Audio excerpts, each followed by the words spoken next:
Hello friends, आपका स्वागत है आपके अपने चैनल ब्रिलियंट शिक्षा में।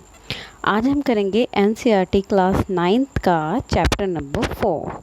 इससे पहले हम चैप्टर नंबर 1, 2 और 3 कर चुके हैं। मैं उनका लिंक डिस्क्रिप्शन बॉक्स में दे दूंगी, आप वहां से देख लीजिए। और अगर आप हमारे चैनल पर नए हैं तो हमारे चैनल को सब्सक्राइब करें और बेल आइकन का बटन प्रेस करें ताकि आपको आगे आने वाली वीडियो की नोटिफिकेशन मिल सके। आज हम करेंगे चैप्टर नंबर 4 में लीनियर इक्वेशन इन 2 वेरिएबल। इसको हिंदी में बोलते हैं 2 चरों वाले रैखिक समीकरण। अब ये होते क्या हैं? सबसे पहले बात करते हैं वेरिएबल क्या होते हैं। ठीक है, हम वेरिएबल क्या बोलते हैं? ऐसी वैल्यू जिनकी मतलब ऐसे नंबर जिनकी वैल्यू चेंज हो सकती है। ठीक है, वो होते हैं हमारे वेरिएबल, जिसको हिंदी में बोलते हैं चर। ठीक है, अब ये 2 चर वाले हैं, वो देखते हैं कैसे होते हैं। एक चर वाले जैसे हम करते हैं, जैसे हमने लिखा 5x इक्वल टू 10, तो हम यहाँ से x की वैल्यू निकाल लेते हैं। तो ये सिर्फ हम x की वैल्यू निकाल रहे हैं, तो ये हमारा क्या है? एक वेरिएबल। अब हम बात कर रहे हैं 2 वेरिएबल की, तो 2 वेरिएबल की बात करते हैं। सबसे पहले इंट्रोडक्शन की देख लेते हैं। तो 2 वेरिएबल में हम क्या करेंगे? x और y की वैल्यू फाइंड करेंगे। ठीक है, मतलब 2 वेरिएबल होंगे, एक x होगा, एक y होगा। इससे पहले हम चैप्टर नंबर 3 में कोऑर्डिनेट ज्योमेट्री कर चुके थे। मैंने आपको बताया था कि कोऑर्डिनेट क्या होते हैं, कि हमारे पास x और y उनके 2 वैल्यू होते हैं। मतलब हम जब ग्राफ ड्रॉ करते हैं तो x एक्सिस और y एक्सिस, ठीक है, ये जो 2 वैल्यू होती हैं, इन 2 के जो नंबर होते हैं उनको हम बोलते हैं कोऑर्डिनेट, और वहीं से हमें मिलते हैं हमारे 2 वेरिएबल। ठीक है, चैप्टर नंबर 3 में हमने देखा था कि क्वाड्रेंट क्या होता है, एब्सिसा क्या है, ऑर्डिनेट क्या है। ठीक है, और उनको ग्राफ पे कैसे प्लॉट करते हैं। तो वहाँ पे हमें x और y की वैल्यू ऑलरेडी गिवन थी, ग्राफ के फॉर्म में थी या वैसे लिखी हुई थी, हमें उसको प्लॉट करना था। लेकिन हम इस चैप्टर में क्या करेंगे? x और y की वैल्यू निकालना सीखेंगे कि कैसे निकालते हैं। ठीक है, तो देखो सबसे पहले अगर हम बात करें वेरिएबल क्या होते हैं, तो 2 वेरिएबल का मतलब x और y की वैल्यू, मतलब हम पहले x लेते हैं फिर y। अगर हमें कोई क्वेश्चन में लिखा है 3 और 4, ठीक है, और हमें उसमें वैल्यू में पुट करना है, तो हम क्या करेंगे?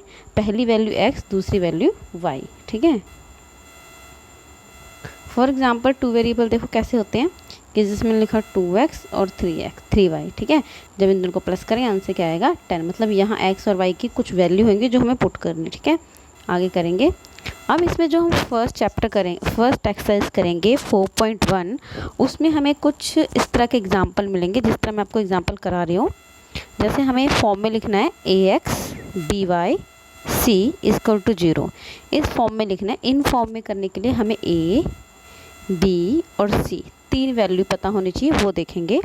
तो देखो सबसे पहले हमें एक इक्वेशन में देखते हैं। जैसे हमने इक्वेशन ऊपर वाली देख लेते हैं, जो वैल्यू x से मल्टीप्लाई हो, किससे मल्टीप्लाई हो? x से, वो हमारी a की वैल्यू होगी। मतलब उसका कॉन्सोनेंट, x को नहीं लेंगे, उसका कॉन्सोनेंट को लेंगे a। तो यहाँ पे a क्या आ जाएगा हमारा? 2। ठीक है, जो y से मल्टीप्लाई होगी उसको क्या लिखेंगे हम? b। वो हमारी वैल्यू क्या है? b। पीछे के x y नहीं लिखने हैं, वेरिएबल नहीं लिखनी है, सिर्फ कॉन्सोनेंट वैल्यू लिखनी है। और जो हमारी लास्ट बची वो क्या हमारी? c। क्या है हमारी? c। तो c हमारे पास है 10। क्या है?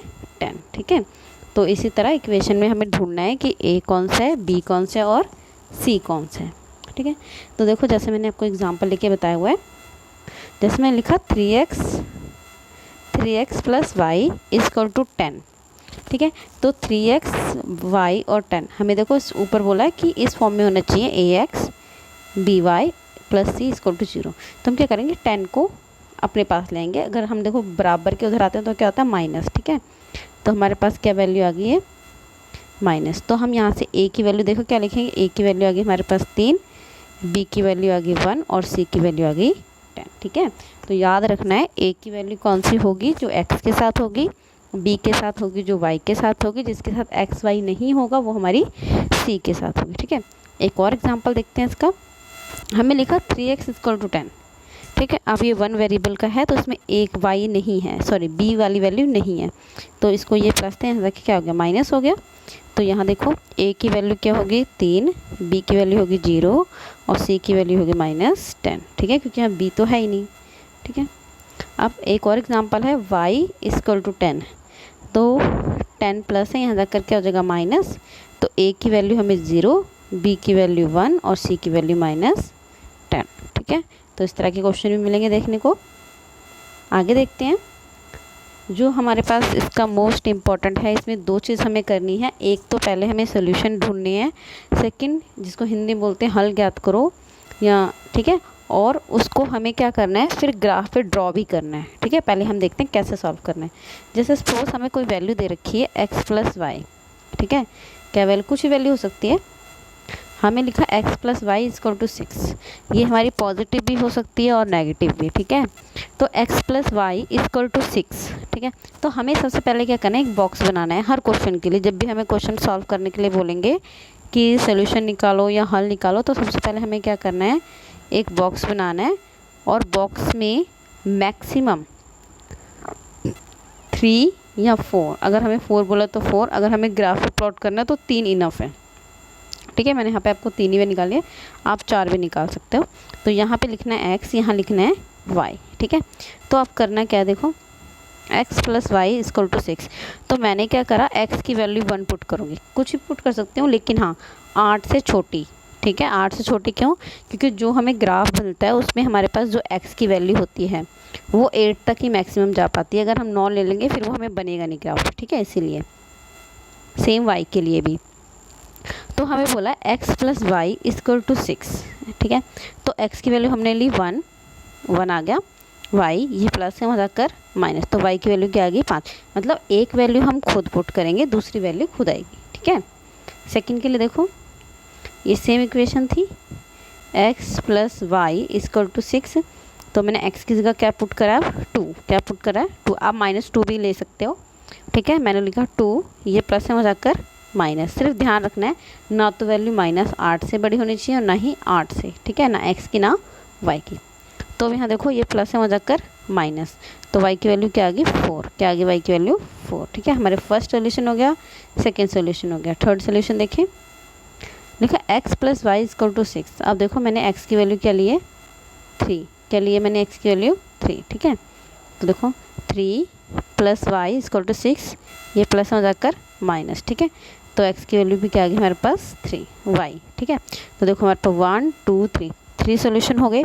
ये तो सिंपल सा था, अगर हमें क्वेश्चन बोलता है कि सोल्यूशन निकालो। ठीक है, हमने निकाल दिए। अब लेकिन अगर इसको बोलें कि प्लॉट ऑन द ग्राफ या ड्रॉ ऑन द ग्राफ या ग्राफ पर रेखांकित कीजिए, तो कैसे करना है। देखो मैंने आपको ग्राफ बना के दिखाया हुआ है। हम एक ग्राफ बनाएंगे like this, x axis -x, y और -y। ठीक है, अब यहाँ पे देखो हमने नंबर लिए हैं, ये हमारा ओरिजिन पॉइंट है। थर्ड चैप्टर में करा था सेम वही है, 1 2 3 4 5, 1 2 3 4 5, 1 2 3 4 5, नीचे माइनस के। ठीक है, तो अब देखो हमें क्या क्या वैल्यू पुट करनी है, x की वैल्यू 1 और 5। ठीक है, नीचे देखते हैं, x की वैल्यू 1 है, y की वैल्यू 5। तो यहाँ पर आ रहा है ये हमारा 1 और 5। ठीक है, एक वैल्यू हो गई हमारे पास। सेकंड वैल्यू है 2 और 4। देखते हैं, x की वैल्यू 2 और ये 4। अगली थी x की वैल्यू 3 और y की वैल्यू 3। ठीक है, तो देखो हमारी होगी। तो हमने तीनों वैल्यू कर दी। अब तीनों हमारे पॉइंट जो होंगे ना वो लाइन से बनेंगे, या तो हमारी लाइन कैसी भी होगी लेकिन सीधी बनेगी। ऐसे कभी नहीं लाइन बनेगी, कोई लाइन नहीं होती। ठीक है, तो लाइन हमारी क्या बनेगी, सीधी। तो तीनों पॉइंट को क्या करना है, स्केल लेके सीधी लाइन ड्रॉ कर देना है। सीधी लाइन ड्रॉ करने के बाद बच्चे क्या करना है, जो हमें इक्वेशन थी, इक्वेशन क्या थी हमारी, x + y = 6। तो यहाँ पे क्या लिखना है, x + y = 6। ठीक है, और तभी हमारा इक्वेशन क्या होगा, पूरा कंप्लीट होगा। अगर हमें बोला है कि ग्राफ पे भी प्लॉट करो। ठीक है, आई होप आपको इतना समझ आया होगा। चलो अब हम स्टार्ट करते हैं 4.1। 4.1 में देखो हमें पहला क्वेश्चन, सिर्फ हमें एक 2 वेरिएबल इक्वेशन बनानी है और उसके ना तो हमें सॉल्यूशन निकाले हैं नहीं कुछ करने। ठीक है, सिंपल सा है। देखते हैं क्वेश्चन में क्या बोल रहे हैं। बोल रहे हैं the cost of the notebook is twice than the cost of pen, write a linear equation in 2 variable represented in this statement. अब देखो यहाँ पे हमें एक हिंट भी दे रखा है। क्या बोल रहा है, पहले क्वेश्चन का मतलब समझते हैं। क्या बोल रहे हैं, देखो the cost of the notebook is twice, मतलब जो नोटबुक है उसकी जो कीमत है वो कितनी है, पेन से 2 गुना ज़्यादा है। ठीक है, तो देखो क्या बोल रहे हैं, take the cost of the notebook to be x, मतलब क्या बोल रहे हैं, नोटबुक की कीमत को हमें क्या ले लेना है x, और पेन की कीमत को क्या ले लेना है y। ठीक है, हमें हिंट दे दिया, अगर नहीं था और 2 वेरिएबल थे तो ऑब्वियसली एक को हम x लेते हैं, दूसरे को हम y। ठीक है, हिंदी में भी क्वेश्चन है, देखो क्या लिखा है, एक नोटबुक की कीमत एक कलम की कीमत की दुगनी है। मतलब जो नोटबुक है वो क्या है, कलम की कीमत से दुगनी है। तो देखो हमने क्या करा, हमने मान लिया कि जो नोटबुक है वो x रुपये में आ रही है। ठीक है, कितने में आ रही है, x में, और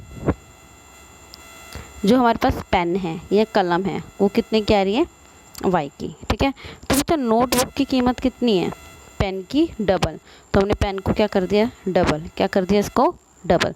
अब ये प्लस था, यहाँ जाकर माइनस, और इसको टू 0। देखो दोबारा समझ लो, हमें बोला नोटबुक की कीमत हमने x ले ली, ठीक है, और कलम की कीमत हमें बोल रहे थे y लेने के लिए, हमने y ले ली। अब क्या बोल रहे थे, जो नोटबुक का प्राइस है वो कलम की कीमत से कितना है, डबल है। तो हमने क्या, ये ऑलरेडी डबल था तो हमने इसको इसमें मल्टीप्लाई करा ताकि दोनों पार्ट क्या हो जाए हमारे बराबर। ठीक है, अब ये प्लस था, यहाँ जाके माइनस। ठीक है, अब आप इसके भी सोल्यूशन निकाल सकते हो।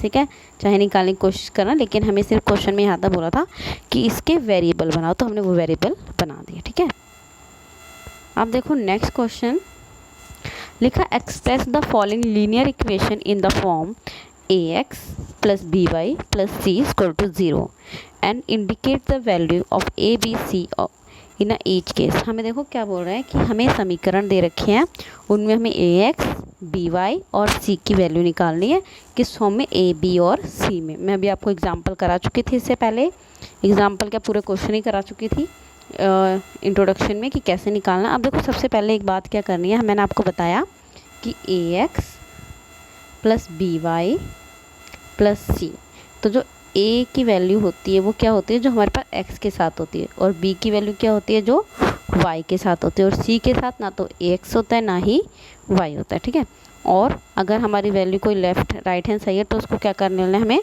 Right hand side left hand side कर लेना है। ठीक है, देखो जैसे पहला क्वेश्चन है 2x plus 3y equal to 9.3 के 3.35 के ऊपर बार। ठीक है, क्या है हमारा बार। अब करना क्या है, सबसे पहले 2x 3y ऐसे रहना है, ये प्लस है यहाँ जाकर माइनस, और बराबर में 0, क्या करना है, बराबर में 0। अब हमें पता है कि जो x के साथ वैल्यू है वो क्या है, हमारे पास a है, तो a की वैल्यू क्या है 2, b की वैल्यू क्या है 3, और इनमें ना माइनस का निशान याद रखना है, और c की वैल्यू क्या है माइनस 9.35 के ऊपर बार। ठीक है, अगला लिखा x minus 5/5 minus 10 equal to 0। ये देखो क्वेश्चन हमें पहले ही इतना गिवन है, तो x की वैल्यू क्या है, जहाँ पे कुछ नहीं होता वहाँ पे 1 होता है। ठीक है, इसलिए x a की वैल्यू क्या आएगी 1, और b की वैल्यू देखो माइनस 1/5, क्योंकि y तो हम लेंगे नहीं, तो y के जहाँ कुछ नहीं होता वहाँ 1 है, तो माइनस 1/5, क्योंकि देखो 1/5 इंटू में y करेंगे तो आंसर क्या आएगा, माइनस y/5, है ना। तो b की वैल्यू क्या आ गई, माइनस 1/5। सेम b की वैल्यू आ गई माइनस 10। ठीक है, अगला लिखा minus 2x plus 3y equal to 6। अब देखो ये प्लस है, यहाँ पे लेके आएंगे माइनस हो गए, ये हमारे पास इक्वेशन बन गई किस फॉर्म में, ax by plus c equal to 0, इस फॉर्म में बन गई। अब यहाँ से देखो a की वैल्यू क्या है हमारे पास -2, b की वैल्यू है 3, और c की वैल्यू है -6। ठीक है, फोर्थ क्वेश्चन देखो, इसका बोल रहे हैं x equal to 3y, x equal to 3y। करना वही है, हमेशा जितनी भी क्वेश्चन को हमारे पास वैल्यू राइट हैंड साइड है उनको लेफ्ट हैंड साइड ले आना है, साइन चेंज करके। तो यहाँ पे प्लस थी, यहाँ पे क्या आ गई माइनस, और इक्वल टू 0।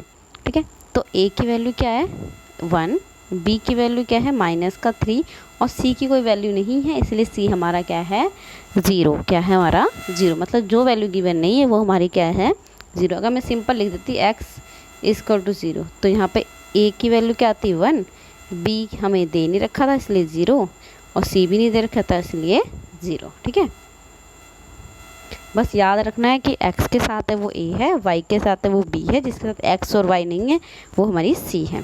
ठीक है, अब देखो अगला 2x और -5, 2x माइनस है जाके प्लस, तो 2x a के साथ कौन सी है a, b के साथ कौन सी है 5, और c हमारा क्या है 0, क्योंकि c के साथ हमारी कोई वैल्यू नहीं है। ठीक है, अगला देखो हमारा लिखा 3x plus 2, 3x plus 2 equal to 0। तो a के साथ हमारे क्या है 3, b के साथ क्या है हमारा, देखो b हमारे पास है ही नहीं, हमें सिंपल लिखा है 3x प्लस 2 इक्वल टू 0, मतलब y की वैल्यू ही गिवन नहीं है। तो हम क्या करेंगे, a की वैल्यू 3, b की वैल्यू 0 और c की वैल्यू 2। ठीक है, नेक्स्ट देखो लिखा y माइनस 2 इक्वल टू 0। अब देखो यहाँ पे x ही नहीं है, तो x नहीं है तो उसकी जगह पे क्या आएगा 0, b की जगह पे क्या आएगा 1 और c की जगह पे क्या आएगा -2, क्या आएगा -2। ठीक है, नेक्स्ट इसका लास्ट क्वेश्चन है हमारा, लिखा 5 equal to 2x, 5 equal to 2x। तो 5 लिखा, ये प्लस ना जाके माइनस, तो यहाँ पे क्या आ गया हमारे पास 5 माइनस 2x इक्वल टू 0। तो देखो यहाँ पे a की वैल्यू क्या आ जाएगी -2, क्या आ जाएगी -2, क्योंकि यहाँ पे क्या है हमारा -2। ठीक है, और b की वैल्यू क्या आ जाएगी हमारे पास 0, क्योंकि है नहीं, और c की वैल्यू आ जाएगी 5। देखो यहाँ पे सिर्फ x है ना तो y है, तो y हमारा क्या हो गया, मतलब b की वैल्यू क्या आ जाएगी 0। ठीक है, तो ये इस तरह के हमारे क्वेश्चन थे 1.4.1 में। आपसे फिर याद रखना कि सोल्यूशन कैसे निकालना है और प्लस ग्राफ पे कैसे प्लॉट करना है, ये मोस्ट इम्पोर्टेंट। ठीक है, अगर आपको ग्राफ पे प्लॉट करना नहीं आता तो आप 3.3 चैप्टर पूरा देख सकते हैं। ठीक है, उसमें मैंने आपको बहुत अच्छे से बताया हुआ कि ग्राफ में हम कैसे करेंगे। और आज के लिए थैंक यू सो मच।